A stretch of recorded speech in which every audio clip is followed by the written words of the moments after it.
नमस्कार दोस्तों, स्वागत है आप सभी का हमारे इस चैनल सनातन ज्ञान गंगा पर। दोस्तों, अगर आप जीवन में कुछ नया सीखना चाहते हैं तो इस चैनल को सब्सक्राइब जरूर करें। श्री शिवाय नमस्तुभ्यम। हर हर महादेव। दोस्तों, आप सबको पता है कि सावन का बहुत पवित्र महीना चल रहा है और कल है सावन की अष्टमी तिथि। कल आपको सिर्फ 7 अखंड चावल के दाने लेने हैं और करना है ये उपाय। देखिए, अगर आपकी जो भी कामना है वह बहुत दिनों से अधूरी है और पूरी नहीं हो पा रही है, उसके लिए अपने हर तरह से उपाय कर कर थक चुके हैं और उसके बाद भी आपकी जो कामना है वो सिद्ध नहीं हो पा रही है। अब वो कामना किसी भी प्रकार की हो सकती है, धन को लेकर हो सकती है, एग्जाम को लेकर हो सकती है, नौकरी को लेकर हो सकती है, तो किसी भी प्रकार की कामना हो सकती और उसको लेकर आप चिंतित रहते हो, परेशान रहते हो, तो इन सभी समस्या से छुटकारा पाने के लिए ये उपाय जरूर करिएगा। तो पूज्य गुरु जी की कथा को सुनकर ही ये उपाय बहुत अच्छे से समझाएंगे। लेकिन उससे पहले अगर आप भोलेनाथ जी को सच्चे दिल से मानते हो तो इस वीडियो को लाइक करें और चैनल को सब्सक्राइब करके कमेंट में हर हर महादेव जरूर लिखें। तो इस उपाय में सबसे पहले आपको लेनी है बेलपत्र। कितनी बेलपत्र लेनी है? तो इस उपाय में आपको 5 बेलपत्र लेनी है। जो बेलपत्र आप लोग वो कहीं से भी खंडित नहीं होनी चाहिए। तो इस प्रकार से प्यारी सी बेलपत्र ले लीजिएगा। और गुरुजी कहते हैं कि अगर आपके पास बेलपत्र नहीं है, यह आपके पास खंडित बेलपत्र हैं, तो वह तो हम शिवलिंग पर नहीं चढ़ा सकते। तो इसके लिए पूछे गुरुजी कहते हैं कि आप शिवालय पर जाकर शिवलिंग पर चढ़ी हुई बेलपत्र को उठाकर जल से शुद्ध करके फिर से उसका इस्तेमाल कर सकते हैं। इसके बाद आपको लेना है एक शमी का पत्ता। शमी का पत्ता अगर आपको कहीं से नहीं मिल पाता है तो शिवलिंग पर जाकर शिवलिंग पर बहुत सारे शमी के पत्ते अभी चढ़ी हुई होती है, उसको उठाकर आप इस्तेमाल कर सकते हैं। फिर इसके बाद आपको लेना है 7 अखंड चावल के दाने आपको ले लेना है। चावल का दाना लेते समय आपको ध्यान रखना है कि चावल कहीं से भी टूटी हुई ना हो, क्योंकि आप सभी को पता है कि हम शिवलिंग पर टूटी हुई सामग्री नहीं समर्पित करते हैं। तो आपके साथ चावल के दाने ले लेना है। अब इसके बाद आपको लेना है 1 लोटा जल। जल आप अपने किचन से लेंगे। आपके किचन में जहां पर मटका, बाल्टी या फिर आरओ लगा हुआ है वहीं से आपको जल ले लेना है।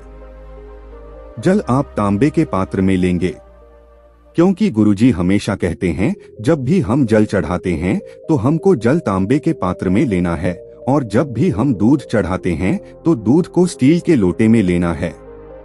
अब आपके पास जो शमी का पत्ता, चावल के दाने और बेलपत्र है उसको इस 1 लोटे जल में डाल लेना है। यह प्रक्रिया आपको अपने घर से करके जाना है। अब इसके बाद आपको लेना है एक दीपक।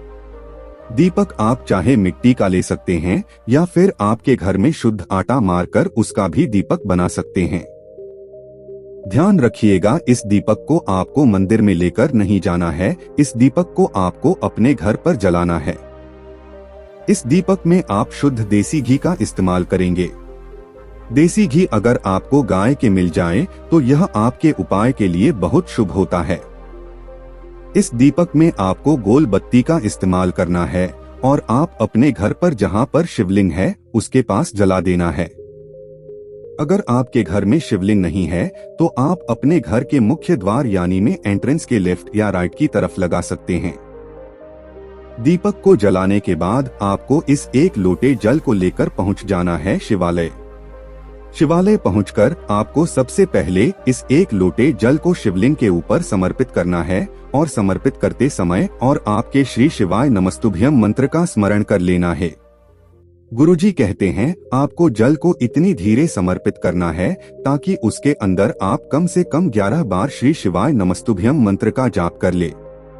जल समर्पित करने के बाद आप देखेंगे कि आपका लॉट के अंदर यह बेलपत्र, शमी पत्र और चावल के दाने रह जाएंगे। फिर उसको उसके अंदर से लेकर शिवलिंग के ऊपर समर्पित कर देना है।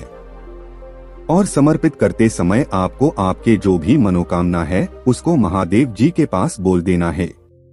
आपके जीवन में जो भी परेशानी चल रहे हैं, घर पर जो भी क्लेश चल रहा है, जो भी दिक्कत चल रही है, नौकरी के समस्या चल रहा है या फिर कोई रोग से पीड़ित है, जो भी समस्या है वह आपको मेरे महादेव के सामने बोल देना है। जय गुरु जी कहते हैं, अगर आप एक उपाय इस सावन मास की अष्टमी तिथि में करते हैं तो आपकी मां का होना अवश्य पूर्ण होगी। चलिए अब बात करते हैं पूज्य गुरुजी द्वारा बताया गए दूसरे खास उपाय के बारे में। यह उपाय उन लोगों को करना है जिनके घर में कोई व्यक्ति बहुत गंभीर रोग से पीड़ित है या फिर बहुत दिनों से कोई रोग है जिसका कोई इलाज नहीं हो पा रहा है। डॉक्टर भी मना करते हैं कि इलाज में हो, तो ऐसे अगर कोई रोगी है आपके घर में तो आप ये उपाय कर सकते हैं। तो इस उपाय के लिए आपको लेना है 1 चम्मच शहद। आप चाहे तो आधे से आधा चम्मच शहद भी ले सकते हैं। शहद लेने के बाद आपको लेना है 1 बेलपत्र। बेलपत्र लेते समय आपको ध्यान रखना है कि बेलपत्र कहीं से भी टूटी फूटी नहीं होनी चाहिए और बेलपत्र की आखिर में जो दूत होता है या नहीं तो डंठल होता है उसको भी तोड़कर आप अलग कर लेंगे। अब इसके बाद जो बेलपत्र अपने लिए है उसके जो बड़ी वाली पत्ती है उसे पर आपको चंदन का लेप लगाना है। आपके पास लाल चंदन हो तो लाल चंदन का लेप लगा लीजिए, अगर पीला वाला चंदन हो तो पीले चंदन की लेप लगा लीजिए। फिर अब आपके पास जो शहर है उसे शहर को आपको जो बेलपत्र की बड़ी वाली पत्ती जो 2 छोटी वाली पत्ती को जहां पर टच हुआ है, जो छोटी सी डंडी से टच हुआ है उसे डंडी पर आपको यह शहद लगा लेना है। और इसके साथ आपको लेना है 1 लोटा जल। जल आप तांबे के लोटे में लेंगे और जल आपको अपने किचन से ले लेना है। अब यह दोनों सामग्री लेकर आपको पहुंच जाना है शिवालय। ध्यान रखिएगा यह उपाय आपको प्रदोष काल के समय पर करना है। प्रदोष काल के बारे में अगर आपको पता नहीं है तो हमको आपको बता दे कि सूर्यास्त के 45 मिनट पूर्व का समय और 45 मिनट बाद का समय जो होता है इस 1.5 घंटे के समय को प्रदोष काल कहते हैं और इसी वक्त आपको यह उपाय कर लेना है। अब शिवालय पहुंचकर सबसे पहले आप अपने फेस को नॉर्थ डायरेक्शन पर रखिए, यानी उत्तर दिशा पर रखना है। फिर जो आप बेलपत्र घर से लेकर आए हैं उसे बेलपत्र को शिवलिंग के ऊपर समर्पित कर देना है और श्री शिवाय नमस्तुभ्यम मंत्र का जाप कर लेना है। बेलपत्र समर्पित करते समय आपको ध्यान रखना है कि बेलपत्र का जो चिकनी साइड है जहां पर अपने लेप लगाया है वह शिवलिंग को टच करना चाहिए, मतलब शिवलिंग के ऊपर उल्टा करके आपको बेलपत्र समर्पित करना है। अब आपके पास जो 1 लोटा जल है उसको आपको शिवलिंग के ऊपर समर्पित कर देना है और श्री शिवाय नमस्तुभ्यम मंत्र का स्मरण कर लेना है।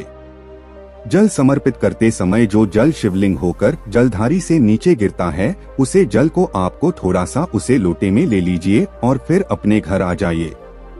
अब तो जो आप लेकर आए हैं उसे जल को आपके घर में जिस व्यक्ति पर लोग थे उसे व्यक्ति को आचरण कर दीजिए। गुरु जी कहते हैं अगर यह उपाय आप कम से कम 3 दिन लगातार करते हैं तो आपके घर में जिस व्यक्ति में भारी से भारी रोग है वह उसका इलाज नहीं हो पा रहा है, आप बहुत चिंतित है तो उसका भी रोग धीरे धीरे करके खत्म हो जाएगा। तो ये थे पूज्य गुरुजी द्वारा बताए गए 2 विशेष उपाय। दोस्तों आज के लिए बस इतना ही, मिलते हैं एक और ज्ञानवर्धक वीडियो के साथ। धन्यवाद।